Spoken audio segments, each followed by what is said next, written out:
Salam jumpa sahabat wanita, saya Anneke bersama program Wanita Berpengharapan hadir lagi di ruang dengar Anda. Hari ini saya ingin berbagi pengetahuan tentang kesehatan yang mungkin bagi sebagian orang menakutkan. Tapi saya berharap setelah mendengar informasi ini kita jadi waspada, paling tidak terhadap diri kita sendiri. Kanker dan pengobatannya adalah informasi yang ingin saya bagikan di bagian pertama acara ini. Sesudah itu di bagian kedua nanti Ibu Lilis Gantari akan berbagi pelajaran bagi jiwa dengan topik mintalah maka akan diberikan. Selamat mengikuti.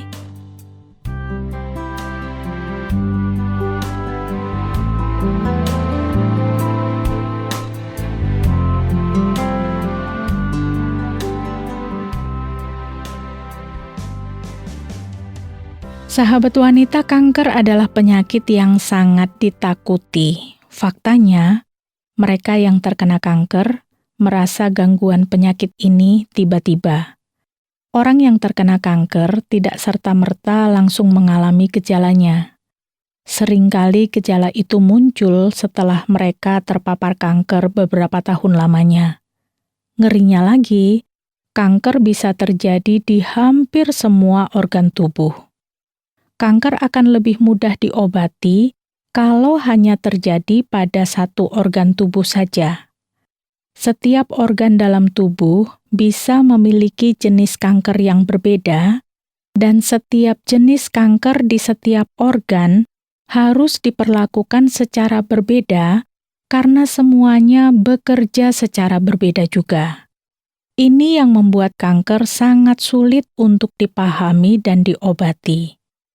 Tapi ilmu kedokteran yang menangani kanker punya berita baik dan kemajuan yang pesat. Mari kita simak dulu kisah Ibu Maria.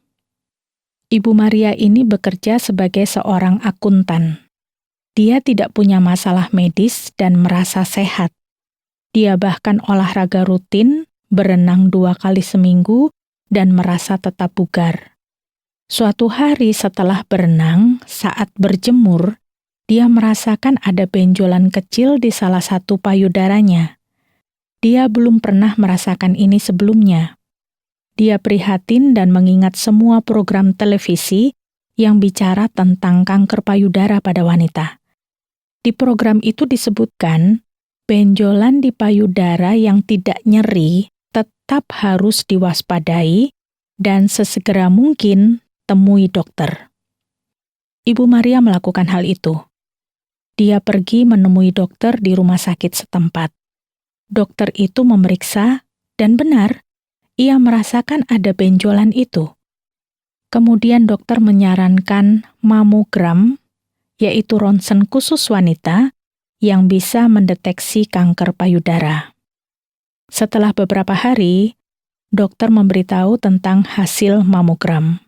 Ibu Maria sangat prihatin saat dokter memberitahu bahwa sinar X atau mamogram menunjukkan bahwa mungkin Ibu Maria menderita kanker payudara. Ibu Maria sangat ketakutan, tapi dokter akan melanjutkan pemeriksaannya dengan operasi untuk biopsi.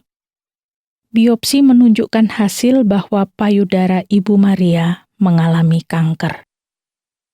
Kita bisa membayangkan betapa hancurnya hati Ibu Maria mendengar penjelasan dokter.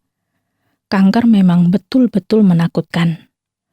Dokter juga menjelaskan, kanker payudara yang terbatas hanya pada payudara dan belum menyebar ke area yang lain akan diatasi dengan menjalani operasi untuk mengangkat payudara. Cerita Ibu Maria ini masih panjang, tetapi ketika dalam masa perawatan dan pengobatan, dia bertemu dengan banyak wanita yang mengalami masalah yang sama, sehingga mereka bisa saling berbagi cerita dan pengalaman. Ini menjadi salah satu obat untuk mengurangi depresi dan ketakutannya. Memang banyak orang menderita kanker dan beberapa di antaranya merasa putus asa. Padahal sebenarnya, di tengah penderitaan fisik dan emosional, seseorang perlu memiliki harapan dan tujuan hidup. Penderita kanker bisa juga mengalami trauma emosional dan fisik, Semua ini perlu diatasi di samping gangguan kankernya itu sendiri. Aspek pertama dan terpenting dari kanker adalah diagnosa yang benar dan akurat. Banyak orang mengira mereka menderita kanker, tapi ternyata tidak. Ketakutan mereka tidak berdasar. Beberapa orang memang menderita kanker, tetapi biopsi jaringan menunjukkan bahwa kankernya tidak terlalu parah atau jenis kanker yang mereka miliki tidak seagresif yang mereka kira. Banyak orang berpikir mereka menderita kanker dan akan segera meninggal. Belum tentu. Yang jelas, kepastian dan keakuratan diagnosa itu perlu. Setelah diagnosa, biopsi untuk memastikan jenis dan keganasan kanker juga diperlukan. Ini akan menentukan kelanjutan penanganan yang akan diberikan kepada pasien. Untuk melakukan biopsi, perlu dilakukan operasi pengambilan sampel.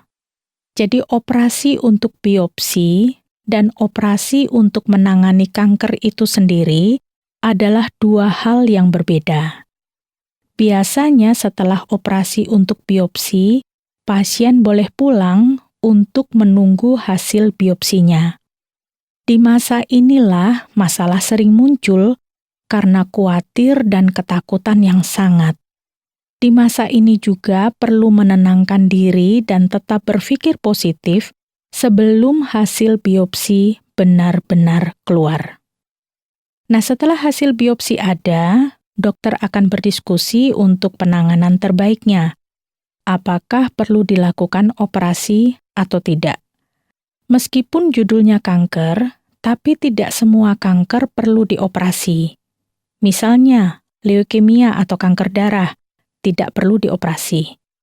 Tapi kanker usus besar perlu dilakukan operasi sebagai salah satu penanganan dan pengobatan pentingnya. Ini perlu dilakukan untuk mengangkat usus besar yang sakit dan juga untuk melihat seberapa besar penyakit ini di usus besar. Ini adalah bagian yang sangat penting dari pengobatan kanker untuk melihat sejauh mana penyebarannya. Ini akan ditangani oleh seorang ahli bedah. Setelah sebagian besar kanker diangkat melalui pembedahan, dokter akan melihat sejauh mana kanker sudah menyebar. Sinar X khusus lainnya mungkin diperlukan. Untuk apa? Ini untuk melihat bagian lain dari tubuh, apakah kanker sudah menyebar atau tidak.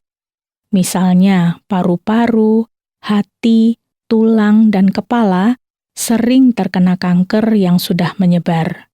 Sinar X khusus ini atau disebut CT scan atau scan MRI penting dilakukan untuk mengetahui penyebaran kanker dalam tubuh. Ini memungkinkan dokter untuk menentukan pengobatan lain yang diperlukan untuk terapi radiasi maupun kemoterapi. Sebagian besar pasien kanker tidak menyukai radiasi dan kemoterapi karena sesudahnya mereka merasa tidak enak badan. Obat-obatan untuk kemoterapi bisa menjadi obat yang sangat ampuh dan punya banyak efek samping. Tapi selama bertahun-tahun, dokter sudah belajar bagaimana mengurangi efek samping dari obat-obatan ini, serta membuat lebih aman dengan efek samping yang lebih ringan. Pengobatan baru untuk mengatasi kanker juga terus dikembangkan. Memang kebanyakan pasien kanker harus menjalani kemoterapi dan minum obat beberapa kali seminggu selama beberapa bulan. Sesudah itu, dokter mungkin akan mengulang beberapa tes darah atau sinar X untuk melihat apakah kanker sudah benar-benar hilang. Hal ini juga umumnya dilakukan pada awal masa pengobatan ketika dokter menyarankan terapi radiasi. Perawatan radiasi meskipun berbeda dari kemoterapi, umumnya berlangsung dalam jangka waktu yang sama, yaitu 2-6 bulan, dan seringkali jauh lebih singkat. Baik kemoterapi maupun radiasi bisa menyebabkan pasien mengalami kerontokan rambut, kulit mengelupas, menyebabkan mual, muntah, dan diare, serta membuat seseorang merasa lelah dan ada gejala lainnya. Tapi ada obat-obatan yang bisa diberikan untuk mengatasi efek samping itu. Apakah semua orang bisa sembuh dari kanker? Tidak. Banyak yang meninggal dengan cepat, atau banyak juga yang meninggal setelah bertahun-tahun menderita kanker. Yang pasti, sahabat wanita, kanker memang menjadi salah satu momok yang paling menakutkan. Tidak ada yang bisa memastikan kapan seseorang terkena kanker. Tapi pengetahuan tentang gangguan ini dan pengobatannya perlu kita pahami supaya gangguan ini bisa teratasi. Untuk mendapat kepastian kanker, biopsi melalui operasi juga kadang-kadang perlu dilakukan untuk pemeriksaan lebih lanjut. Operasi biopsi dan operasi untuk penanganan kanker adalah dua hal yang berbeda. Ketika kepastian kanker didapat, dokter akan menjelaskan pengobatan dan penanganan selanjutnya. Ada yang operasi, ada yang tidak. Ada yang perlu radiasi, ada yang mungkin perlu kemoterapi. Semua pengobatan kanker ini, terutama kemoterapi, ada efek sampingnya. Tapi obat-obatan juga terus dikembangkan untuk mengatasi efek samping kemoterapi. Kalau Anda mengalami kanker, semangat sehat dan semangat menjalani pengobatan perlu Anda tumbuhkan dalam diri, karena ini menjadi salah satu obat alamiah untuk perkembangan baiknya. Kalau ada anggota keluarga yang mengalaminya, berikanlah dorongan dan semangat supaya mereka bisa menjalani pengobatan dengan baik.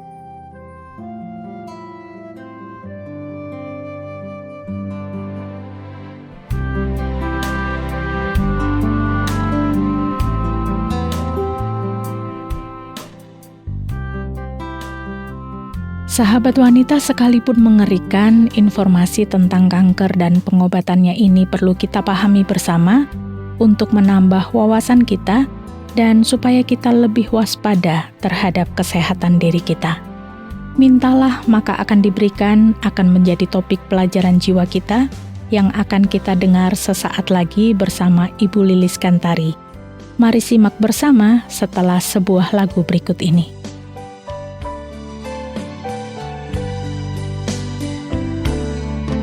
Aku selalu bersyukur kepadamu, Yesusku, dengan segenap hatiku dan memuliakan namamu, sebab kasih setiamu sangat besar kepadaku. Yesusku, Tuhan dan Rajaku, waktu hidupku bimbang, Yesus datang padaku. Dia ulurkan tangannya dan siap menolongku. Tak pernah Dia tinggalkan sepanjang jalan hidupku. Yesusku, Tuhan dan Rajaku. Dalam dunia ini penuh dengan cobaan, pandang pada Yesus, Dia siap menolongmu. Yesus baik, Yesus cinta dan cinta kepadamu. Bersyukur selalu kepadanya.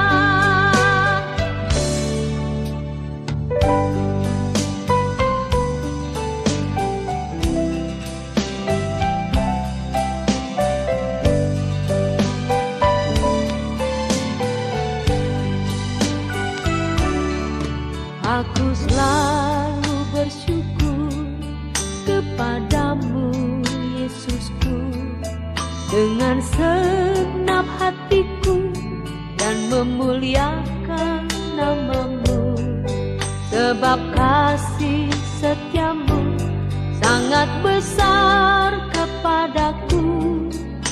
Yesusku,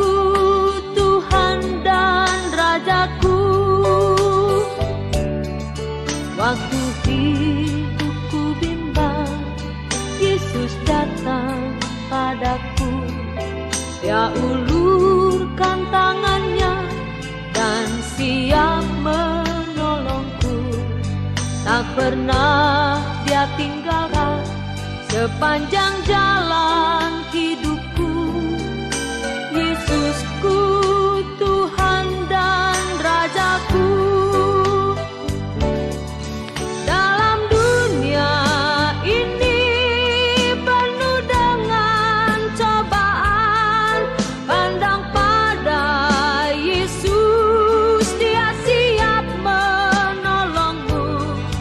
Yesus baik, Yesus cinta dan cinta kepadamu. Bersyukur selalu kepadanya. Dalam dunia ini penuh dengan cobaan, pandang pada Yesus, Dia siap menolongmu. Yesus baik, Yesus cinta dan cinta kepadamu. Bersyukur selalu kepadanya. Bersyukur selalu kepadanya.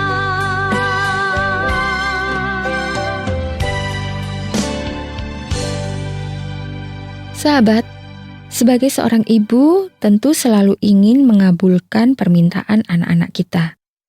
Tetapi terkadang kita tidak sanggup mengabulkan permintaan anak-anak karena kita tidak memiliki apa yang dimintanya. Terkadang anak-anak ingin membeli mainan setiap hari, tetapi kita tidak selalu memiliki uang, jadi kita tidak bisa membelikannya. Kadang kita juga menolak permintaan anak karena tidak dibutuhkan dan tidak penting untuk anak. Anak memang akan senang dan bahagia bila permintaannya dikabulkan. Anak-anak akan kecewa dan marah bila permintaannya tidak dikabulkan. Sahabat, anak-anak terkadang belum mengerti apa yang diminta itu memang dibutuhkan atau tidak. Kadang-kadang juga ikut-ikutan. Tetapi anak kita tahu dengan jelas bahwa orang tua adalah tujuan utama untuk meminta. Tidak ada anak yang berani minta kepada orang tua anak lain. Dia akan lebih nyaman meminta kepada ibu atau ayahnya sendiri. Karena ibu dan ayah pasti mendengar dengan baik permintaan anak. Kalaupun ada anak yang meminta kepada orang lain, pasti orang tua anak itu akan marah dan mengatakan kepada anak itu bahwa tempat meminta hanya orang tuanya sendiri, bukan orang tua anak yang lain. Demikian juga Tuhan kita.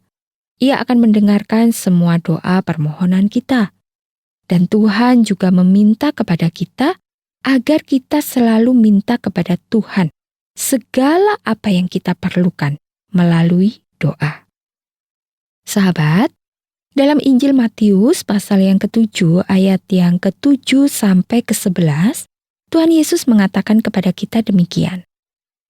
Mintalah, maka akan diberikan kepadamu. Carilah, maka kamu akan mendapat. Ketoklah, maka pintu akan dibukakan bagimu. Karena setiap orang yang meminta, menerima, dan setiap orang yang mencari, mendapat.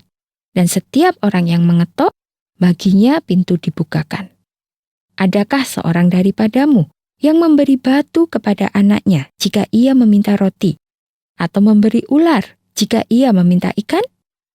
Jadi, jika kamu yang jahat tahu memberi pemberian yang baik kepada anak-anakmu, apalagi Bapamu yang di sorga, Ia akan memberikan yang baik kepada mereka yang meminta kepadanya.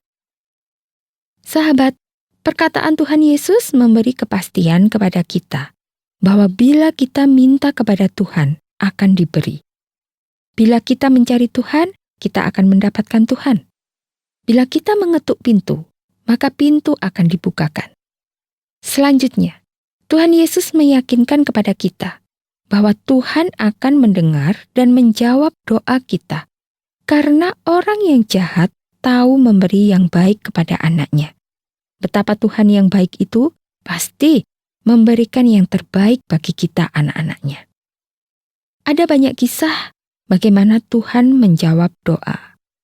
Kita tahu kisah seorang wanita bernama Hana.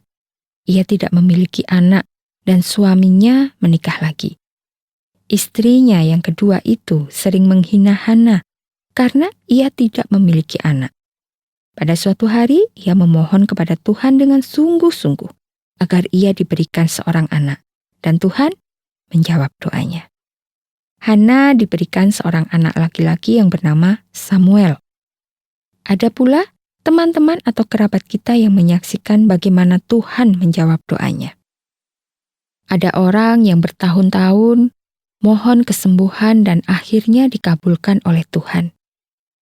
Ada orang yang baru saja berdoa, Tuhan sudah mengabulkan doanya.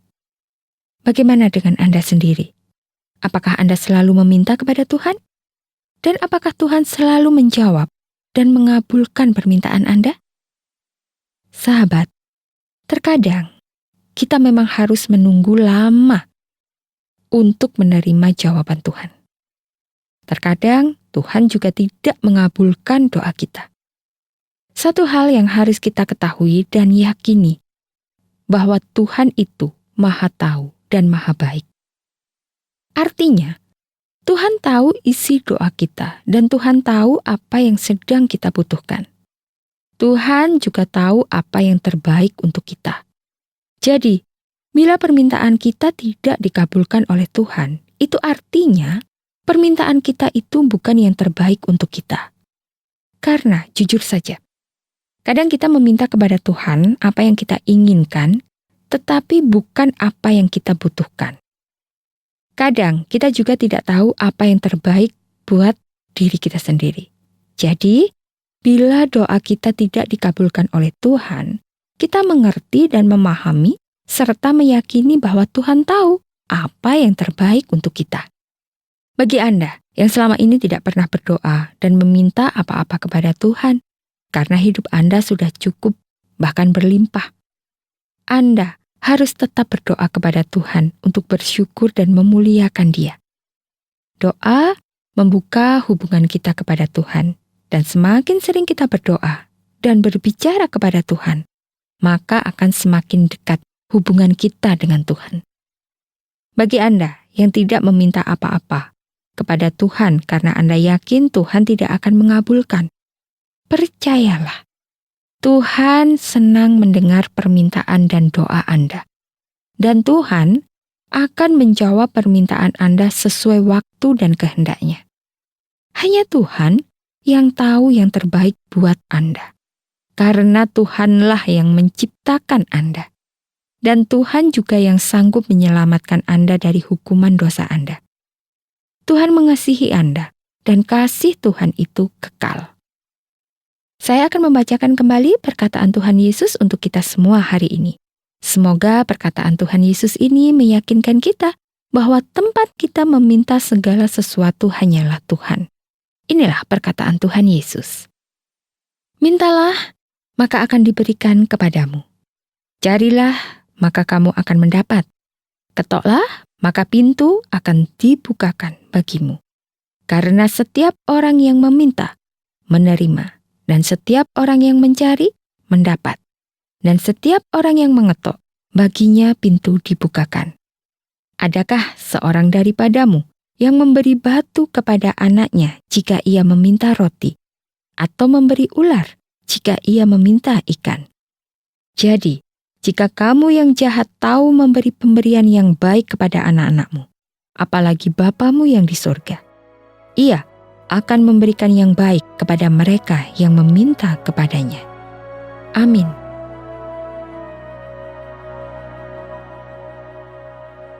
Tuhan, Engkau mendengar seruan hatiku dan keluhku tak tersembunyi bagimu.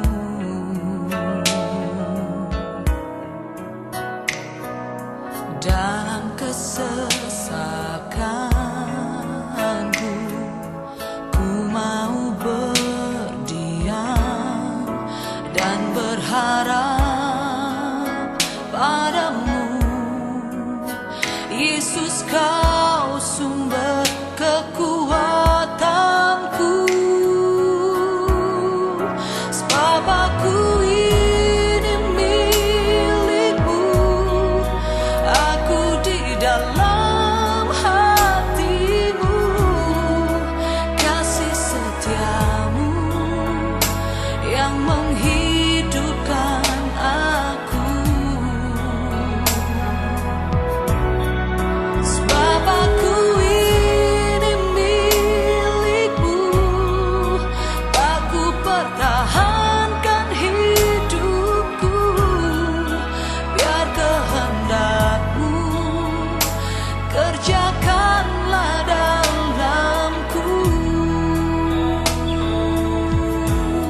Sahabat wanita, 2 bagian dari acara Wanita Berpengharapan sudah kita dengar bersama, dan saat ini waktunya kita berpisah sementara saja, karena di waktu yang akan datang, Wanita Berpengharapan akan hadir lagi dengan informasi yang baru lagi.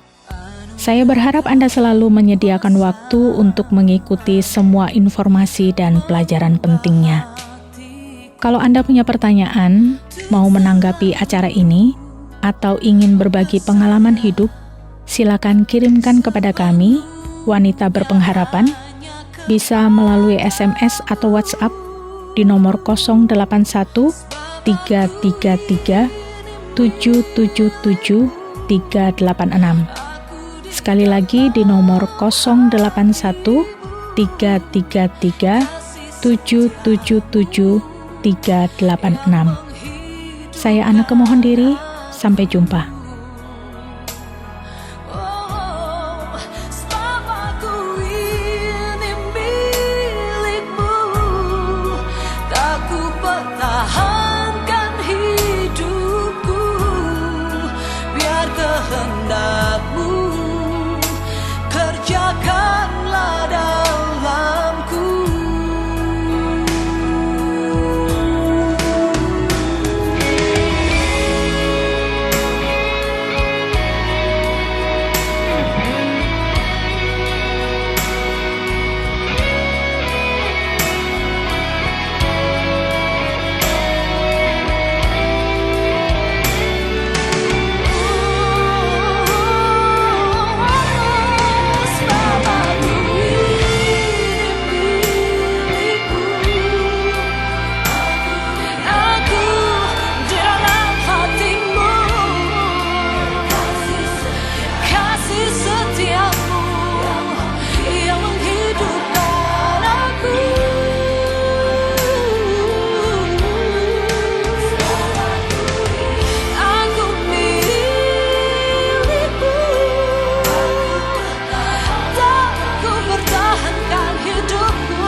Kerjakanlah dalamku,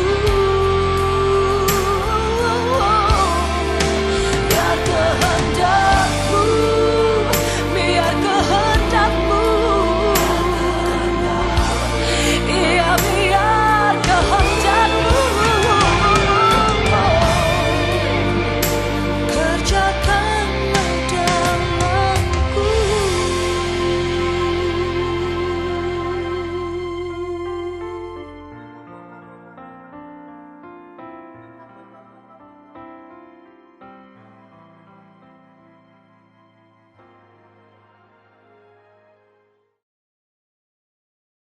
Terima kasih Anda sudah mengikuti program kami. Jika Anda diberkati, jangan lupa like, komen, dan share supaya Anda tidak ketinggalan setiap program terbaru kami. Jangan lupa juga untuk subscribe channelnya dan nyalakan loncengnya. Jika Anda ingin mendukung pelayanan kami, bisa melalui rekening kami berikut ini atau menghubungi kami di sini.